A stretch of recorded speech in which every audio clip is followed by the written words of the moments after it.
Did you hear? That boy's a suspect. There was always something about him. That boy. This is Cody Fern, and if you don't already know who he is, you will.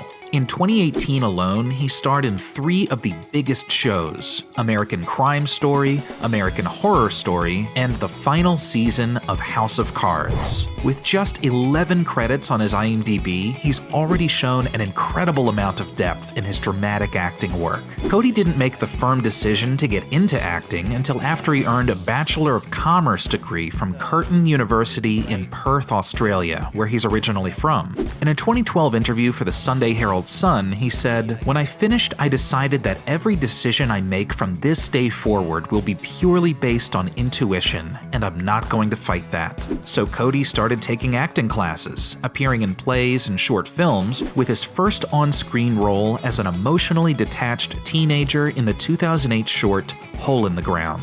In 2010, he played the violent, obnoxious Milk in Still Take You Home, and in 2014, he starred in The Last Time I Saw Richard as Richard, a troubled youth in a mental facility who may or may not be being terrorized by creatures when he goes to sleep.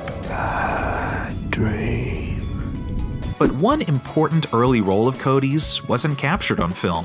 You would have had to get tickets to Sydney's Lyric Theatre in 2012 to see him in the lead role of Albert in the Australian tour of the Tony Award-winning play War Horse. It's been such a collaborative process. It's incredibly emotionally demanding. It's the most challenging experience of my life. Hey, settle down.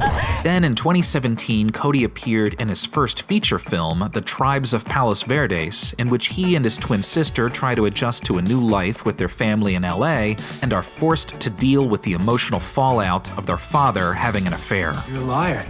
You said things would be different. In real life, Cody was dealing with his own move to Los Angeles from Australia, and he was discouraged with the types of roles he was going out for, usually going up against more established actors at the time like Ty Sheridan and Miles Teller. He wanted to focus on a feature film he was writing, and he had said that he only wanted to act in television if it was for showrunner Ryan Murphy or on House of Cards. Well, it wasn't long after that when he did both.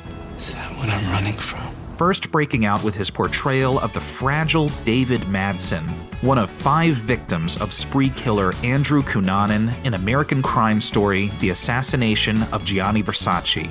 Cody's performance as David hinged on one question. If David in real life was, in fact, taken against his will to run away with Andrew, why wouldn't he fight back? The reasons implied are heartbreaking and offer a glimpse into the subtleties of Stockholm Syndrome. This has to stop. Cody worked again with Ryan Murphy when he portrayed a completely different character, Michael Langdon, who's pretty much the Antichrist, in American Horror Story Apocalypse. I'm sure it was impossible to resist the temptation of making this place over in your image. And hot off the heels of Apocalypse, Cody stars in the final season of House of Cards as Duncan Shepherd, the son of a family who has a complicated past with the Underwoods. Cody Fern has all the qualities of a fierce leading man, from his early appearances in short films to some of the most talked about TV shows. His characters tend to have a complex history and sadness behind their motivations, and he's bound to join the ranks of the most prominent young actors today.